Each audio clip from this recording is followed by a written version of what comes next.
حضرات ذیبکار عرب دنیا میں کسی چیز کے نام بہت کثرت کے ساتھ ہوں تو یہ اس چیز کے مقام اور مرتبہ پر دلالت کرتی ہے۔ سورۃ الفاتحہ کے مفسرین کرام نے اور علماء کرام نے بہت سے نام بتائے ہیں، روایات میں بھی اس کے بہت سارے نام آئے ہیں۔ تو ان ناموں کی کثرت یہ بتاتی ہے کہ قرآن مجید فرقان حمید کی ویسے تو ساری صورتیں فضیلت والی ہیں، لیکن ان تمام صورتوں میں سورۃ فاتحہ کو ایک خاص مقام حاصل ہے۔ اس کا ایک نام سورۃ الفاتحہ ہے اس لحاظ سے کہ اس کا آغاز جو ہے قرآن پاک کا وہ اسی سورۃ مبارکہ سے ہوتا ہے، تو اس وجہ سے اس کو فاتحۃ الکتاب بھی کہتے ہیں کہ وہ سورۃ مبارکہ جس سے قرآن پاک کا آغاز ہوتا ہے۔ اس کا ایک نام الفاتحہ۔ دوسرا، اس کا نام سبع مثانی بھی ہے، اور سبع مثانی ان 7 آیات کو کہتے ہیں جو بار بار دہرائی جائیں، کیونکہ ہم اس کو کثرت سے پڑھتے ہیں، اپنی نمازوں میں بھی پڑھتے ہیں اور پھر ہر رکعت میں اس کو پڑھتے ہیں، تو پھر یہ وہ 7 آیات ہیں جو بار بار دہرائی جاتی ہیں۔ اس وجہ سے حضرت ابو ہریرہ سے جو روایت ہے اس میں حضور علیہ الصلوۃ والسلام نے ارشاد فرمایا کہ یہ فاتحہ جو ہے یہ سبع مثانی ہے، یہ بار بار دہرائی جانے والی 7 آیات۔ پھر اس کا ایک نام جو ہے وہ ام الکتاب بھی ہے کہ یہ قرآن پاک کی اصل ہے۔ اس طرح کہ علامہ امام جلال الدین سیوطی رحمۃ اللہ تعالی علیہ نے بڑی تفصیل کے ساتھ اس چیز کو بیان کیا اور دلائل دیے کہ قرآن پاک کے اندر جتنے علوم ہیں ان سب کا خلاصہ اللہ رب العزت نے سورۃ فاتحہ کو بتایا، ان کا نچوڑ اس سورۃ مبارکہ میں موجود ہے۔ اور اسی طرح اس کو مقدمۃ الکتاب بھی کہتے ہیں، اسی طرح اس کو جو ہے وہ سورۃ التعلیم بھی کہتے ہیں، اور اسی لیے اس کو مسلک التعلیم بھی کہا گیا۔ بہت ساری ایسی اس کے نام ہیں، تو یہ ناموں کی کثرت اس کی فضیلت پر دلالت کرتی ہے۔ حضور نبی کریم صلی اللہ علیہ وآلہ وسلم نے ارشاد فرمایا کہ سورۃ فاتحہ عرش الہی کے جو خزانے ہیں ان میں سے یہ ایک خزانہ ہے جو اللہ رب العزت نے امت مصطفیٰ صلی اللہ علیہ وسلم کو عطا فرمایا۔ اس میں سب سے پہلے اللہ رب العزت نے ہمیں اپنے سے مانگنے کا ایک طریقہ بتایا کہ اگر کسی سے کچھ لینا ہو تو پہلے اس کی تعریف کی جاتی ہے۔ یہ رب تعالیٰ نے ہمیں تعلیم فرمائی۔ مفسرین کہتے ہیں کہ الحمدللہ رب العالمین سے پہلے کولو کا لفظ جو ہے وہ محذوف ہے، مطلب یہ کہ کولو الحمدللہ رب العالمین کہ تم یہ کہو کہ تمام تعریفیں اس اللہ کے لیے ہیں جو عالمین کا رب ہے۔ یہ ہمیں کہا گیا کہ تم کہو۔ اب الحمد کیا ہے؟ ہم کہتے ہیں کسی کی تعریف کرنا، ستائش کرنا، اس کے کمالات کو بیان کرنا، ان ساری چیزوں کو حمد کہتے ہیں لغت میں۔ اصطلاح میں حمد کس چیز کو کہتے ہیں؟ اصطلاح میں حمد کے معنی ہیں هو الثناء باللسان علی جمیل الاختیار من نعمت او غیرها۔ اس کی تھوڑی سی میں جب وضاحت کروں گا تو آپ کو سمجھ آ جائے گی کہ ثناء کمالات صفاتیہ جو ہوتے ہیں ان کا تذکرہ کرنا اس کو ثناء کہتے ہیں، اور ایک حدیث پاک میں ثنا کے الفاظ آئے اور حضور علیہ الصلوۃ والسلام نے اللہ کی بارگاہ میں عرض کی کہ اے اللہ، جس طرح تیری ثنا کرنے کا حق تھا میں اس طرح تیری ثنا نہیں کر سکتا۔ حمد ثنا کو کہتے ہیں، اللہ کی تعریف کرنے کو کہتے ہیں۔ اور فرمایا، عرض کی رب کی بارگاہ میں حضور علیہ الصلوۃ والسلام نے کہ میں اس طرح کی تعریف تیری بارگاہ میں ثنا نہیں کر سکا جس طرح کے ثنا کرنے کا حق۔ اللہ کی ذات اتنی بڑی ذات ہے اور اس کی حمد اتنی بڑی حمد ہے کہ حضور علیہ الصلوۃ والسلام جب یہ فرماتے ہیں کہ میں بھی حق ادا نہیں کر سکا، تو ہم تو ساری زندگی لگے رہیں اور سارے انسان مل کر بھی اللہ کی تعریف کرتے رہیں تو ہم سے حق ادا نہیں ہو سکتا۔ ایک تو پتہ ہی چلا کہ ہم کے میں نے ثنا کے ہیں، اور ثنا بھی کون سی؟ باللسان ہے، جو زبان کے ساتھ کی جائے۔ کیونکہ شکر جو ہے یہ زبان سے بھی ہوتا ہے لیکن زبان کے علاوہ بھی ہوتا ہے، لیکن ثنا جو ہے یہ زبان کے ساتھ ادا کی جاتی ہے، ایک چیز۔ دوسرا، علی جمیل الاختیاری، اللہ رب العزت کی ذات سے جو کچھ صدور ہوتا ہے اور رب تعالیٰ جو کچھ تخلیق فرماتے ہیں اور جو اللہ رب العزت کے افعال ہیں وہ سارے کے سارے اختیاری طور پر ہیں، اضطراری طور پر نہیں ہیں۔ اس بات کو سمجھانا اس لیے ضروری ہے کہ دنیا میں نیچریت والے لوگ جو ہیں، جو فطرت والے ہیں، وہ کہتے ہیں کہ دنیا میں سب کچھ خود بخود ہو جاتا ہے۔ ہم کہتے ہیں کہ دنیا میں کچھ بھی خود بخود نہیں ہوتا، جو کچھ ہوتا ہے یہ اللہ رب العزت کے ارادے اور اختیار سے ہوتا ہے۔ اس لیے ہم جب الحمدللہ رب العالمین میں حمد کے معنی کرتے ہیں اور اس کی تعریف اس طرح ہی کرتے ہیں تو ہم کہتے ہیں ہوا ثناء باللسان علی جمیل الاختیاری، کہ کائنات میں جو کچھ رب تعالیٰ نے اپنے ارادے اور اپنی قدرت سے اور اپنے اختیارات سے پیدا کیا ہے، ہم اس سب کچھ کے اوپر اللہ رب العزت کی حمد کرتے ہیں۔ کوئی چیز چھوٹی سے چھوٹی اور بڑی سے بڑی ایسی نہیں جو اللہ رب العزت کے اختیار سے باہر ہو، سب کچھ اللہ رب العزت کے اختیار اور ارادہ کے تحت ہے اور رب تعالیٰ نے اس کو پیدا کیا، رب تعالیٰ نے اس کو بنایا ہے، کوئی چیز اس کے ارادہ اور قدرت سے باہر نہیں ہے۔ اس لیے ہم یہ کہتے ہیں کہ وہ ثناء باللسان علی جمیل الاختیاری من نعمت و غیرہا، چاہے وہ نعمت کے بدلے میں ہو یا چاہے نعمت کے بدلے میں نہ ہو۔ کیوں؟ اس لیے کہ ہمہ وقت رب تعالیٰ کی نعمتوں کا ظہور جو ہے وہ ہمارے اوپر ہو رہا ہے، اور کائنات کے اندر جو کچھ اللہ رب العزت نے بنایا سب کچھ انسان کو مجبور کرتا ہے کہ انسان اللہ رب العزت کی تعریف کرے۔ یہ جو الحمد ہے یہ جملہ اسمیہ ہے، اور جملہ اسمیہ استمرار اور دوام کو چاہتا ہے، تو اس سے بھی ایک پتہ یہ چلا کہ اللہ رب العزت کی تعریف جو ہے ماضی میں بھی اسی کی تعریف، حال میں بھی اسی کی تعریف، مستقبل میں بھی اسی کی تعریف، ہمہ وقت ہمیشہ اللہ پاک کی تعریف۔ نباتات، جمادات، حیوانات، حشرات، کائنات کی ساری مخلوق جو ہے اس کی اگر آپ تعریف کریں تو حقیقتاً اللہ پاک کی تعریف، کیونکہ سب کچھ اس نے بنایا ہے۔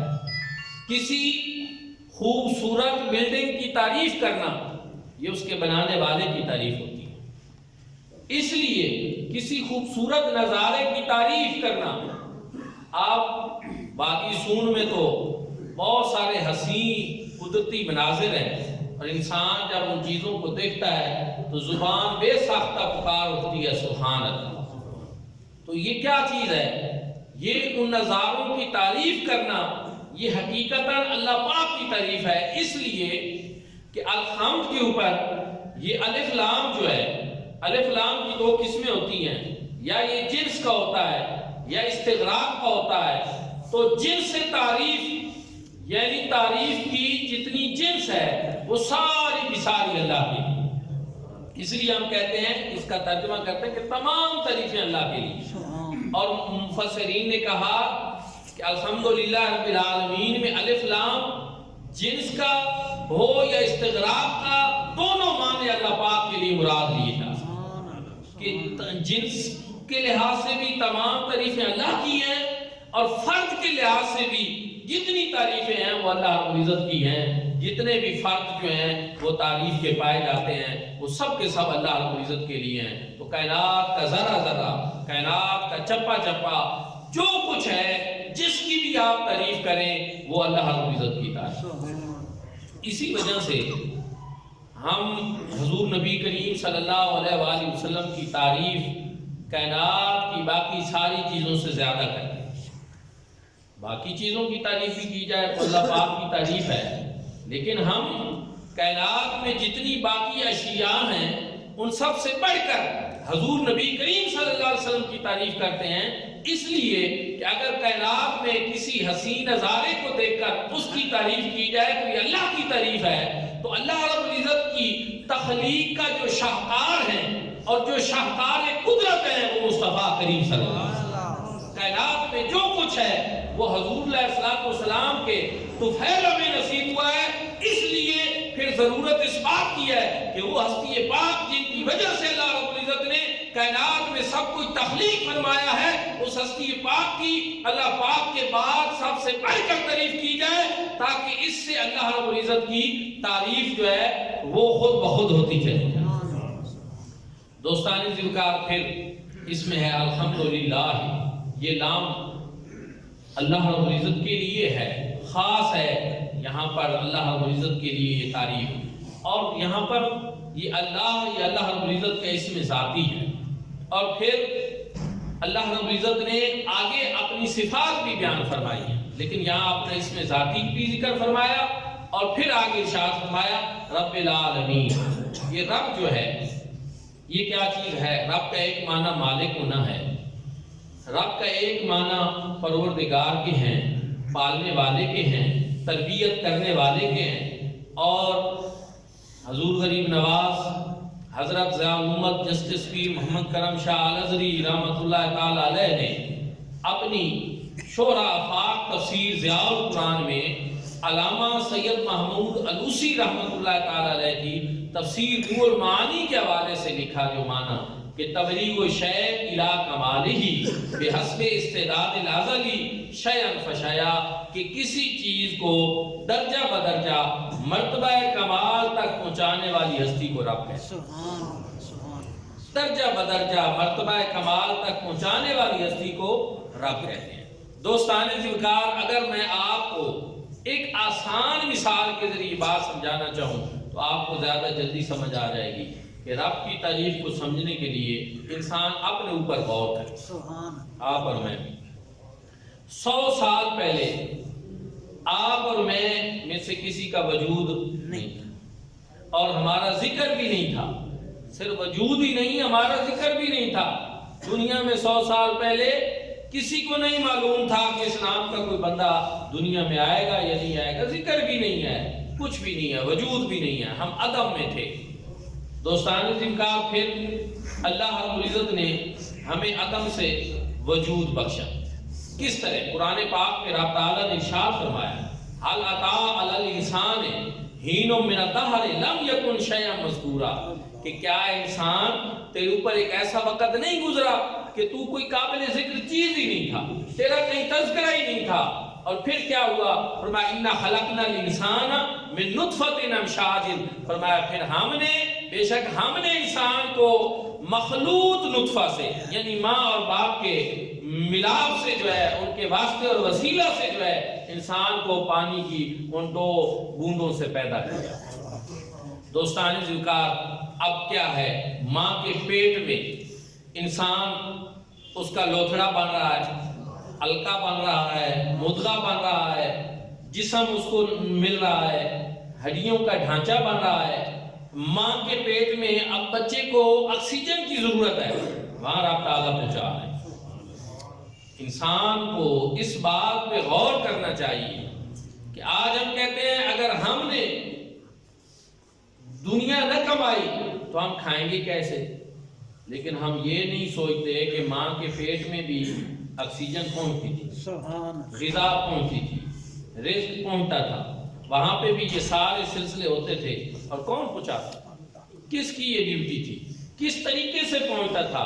میرے بھائیوں اور دوستو، یہ اللہ رب العزت ہیں جو ماں کے پیٹ میں بھی انسان کو غذا، آکسیجن اور اس کی نمود ہو رہی ہے، اس کی پرورش ہو رہی ہے، اور انسان پھر پیدا ہوتا ہے۔ پیدا ہونے کے بعد کس حال میں ہے، نہ اپنے نام کا پتہ، نہ کھانے کا پتہ، نہ پینے کا پتہ، نہ سونے اور جاگنے کا پتہ، کچھ بھی معلوم نہیں۔ لیکن رب تعالیٰ نے کرم نوازی اتنی فرمائی کہ ماں اور باپ کی ڈیوٹی لگا دی، ان کے دلوں میں فطری پیار رکھا، فطری محبت رکھ دی کہ اب ماں اور باپ جو ہیں بیٹے کی تربیت کر رہے ہیں، پروان چڑھا رہے ہیں رب تعالیٰ کی صفت ربوبیت کے مظہر بن کر۔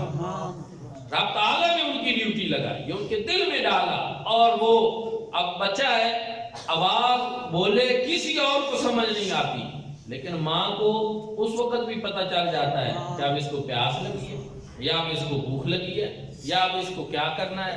میرے بھائیوں اور دوستوں، وہ ماں اور باپ اب پرورش کر رہے ہیں، وہ پروان چڑھا رہے ہیں، لیکن کیا ایسا ہوتا ہے کہ ایک بچہ پیدا ہو اور صبح کو اٹھے تو وہ جوان بھی ہو جائے اور بڑھاپے کو بھی پہنچ جائے؟ کیا کبھی آپ نے ایسا ہوتا دیکھا ہے؟ نہیں۔ سارے یہ مرلہ وار طے ہوتے ہیں، بچپن، پھر جوانی، پھر بڑھاپا، اور پھر ایک اور بات ہے کہ وہ موت جس سے ہم بہت بھاگتے ہیں اور ڈرتے ہیں، اگرچہ وہ ڈرنے والی چیز ہے، اگرچہ موت کی سختیاں جو ہیں ان سے ہمیں دعا مانگنے کا کہا گیا ہے کہ ان سے بچنے کے لیے آپ دعا کریں کہ اللہ پاک ہمیں سکرات موت سے محفوظ فرمائے۔ بڑی سختی ہے موت، ایک سخت چیز کا نام ہے، لیکن وہ موت بھی اگر ایک لحاظ سے دیکھیں تو بندے کے لیے کبھی کبھی رحمت بن جاتا ہے۔ بندہ اس کو عمر 150 سال مل جائے اس دور میں، 100 سال تو اس کے صحت کے گزریں، چلتا پھرتا رہے، کھا پی لے، سارے معاملات چلیں، 50 سال بستر کے آ جائیں، جتنے ہی محبت کرنے والے، جتنے ہی مؤدب اور جتنے ہی مطیع فرما بردار بیٹے ہوں، اخیر تنگ پڑ جائیں گے، بیٹیاں تنگ پڑ جائیں گی، رشتہ دار دور ہو جائیں گے، کتنا عرصہ سنبھالیں گے؟ میرے بھائیوں اور دوستوں، پھر وہی موت، پھر وہ بھی ایک نعمت سے کام نہیں۔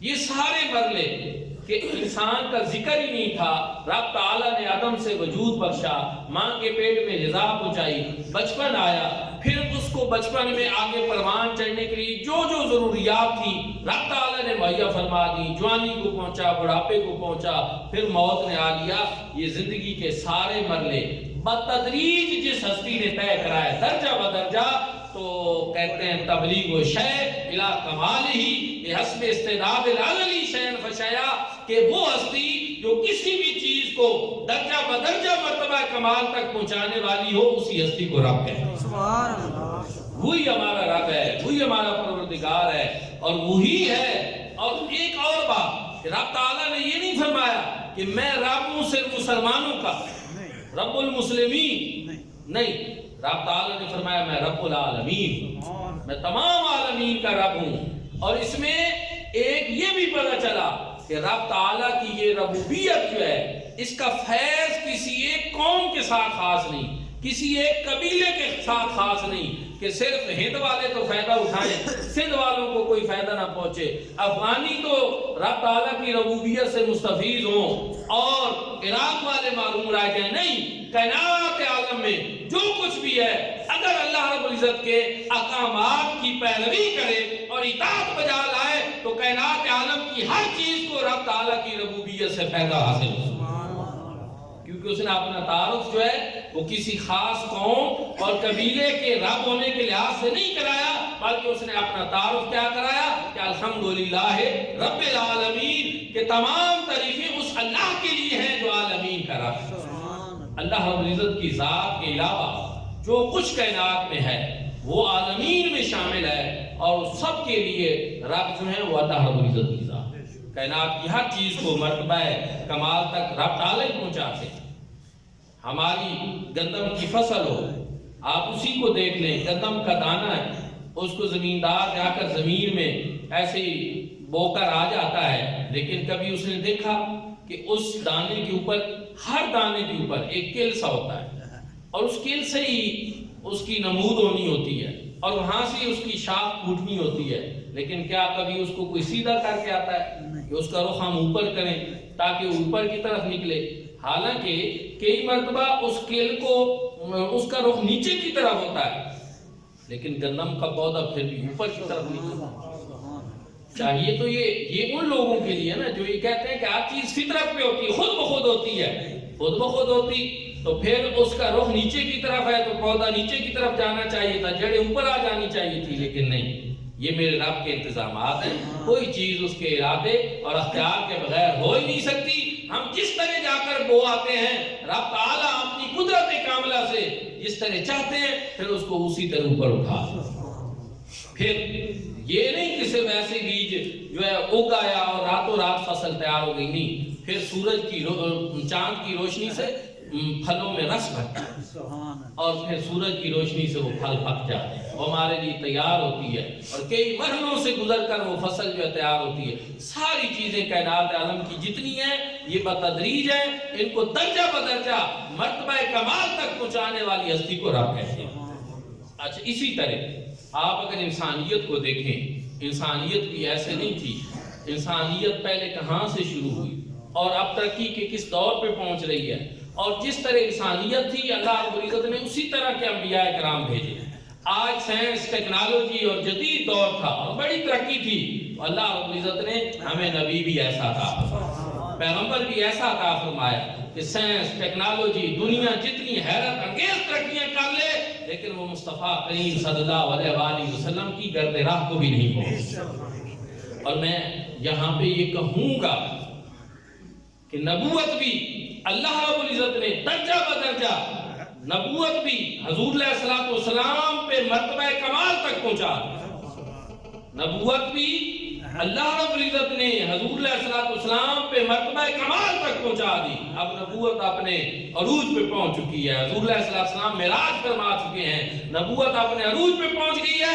اسی وجہ سے ہم یہ کہتے ہیں کہ اگر اللہ رب العزت رب العالمین ہے، اور رب وہ ہوتا ہے جو کسی چیز کو درجہ بدرجہ مرتبہ کمال تک پہنچاتا ہے، تو نبوت بھی اللہ پاک نے حضور علیہ السلام پہ مرتبہ کمال تک پہنچا دی ہے۔ اب قیامت تک کوئی اور نبی اور رسول نہیں آ سکتا، اب نبوت اور رسالت رہے گی تو وہ مصطفیٰ کریم صلی اللہ علیہ وسلم۔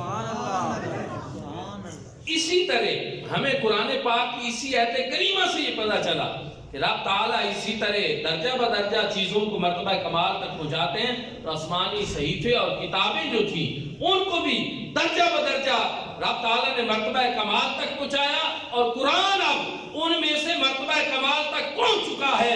اس لیے اب قیامت تک کے لیے کتاب بھی اگر رہے گی جو آسمانی کتاب ہوگی تو وہ قرآن مجید فرقان ہے، اب کوئی اور کتاب نہیں آئے گی، کیونکہ ساری کتابوں کے علوم اور فنون اور ساری چیزیں یکجا کر کے اللہ رب العزت نے قرآن پاک کی صورت میں آسمانی کتابوں کو بھی مرتبہ کمال تک پہنچایا۔ اسی وجہ سے ہم یہ کہتے ہیں کہ ختم نبوت کو قرآن پاک سے تلاش کرنے والوں کے لیے تو ہمارا یہ پیغام ہے کہ قرآن کی باقی آیات تو بعد میں شروع ہوتی ہیں، ہم تو یہ کہتے ہیں کہ ہمیں تو الحمدللہ رب العالمین سے الحمدللہ یہ پتہ چل جاتا ہے کہ اللہ رب العزت نے حضور کو خاتم النبیین بنایا اور قرآن پاک کو ساری آسمانی کتابوں کا خاتم بنایا۔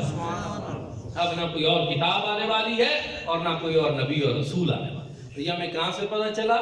یا الحمدللہ رب العالمین سے پتہ چلا۔ قرآن کی پہلی آیت نے ہمیں یہ بات بتا دی، تو اس سے آپ اندازہ لگائیں کہ قرآن پاک میں اللہ رب العزت نے حضور علیہ السلام کی ختم نبوت کے لیے کس طرح کا اہتمام فرمایا۔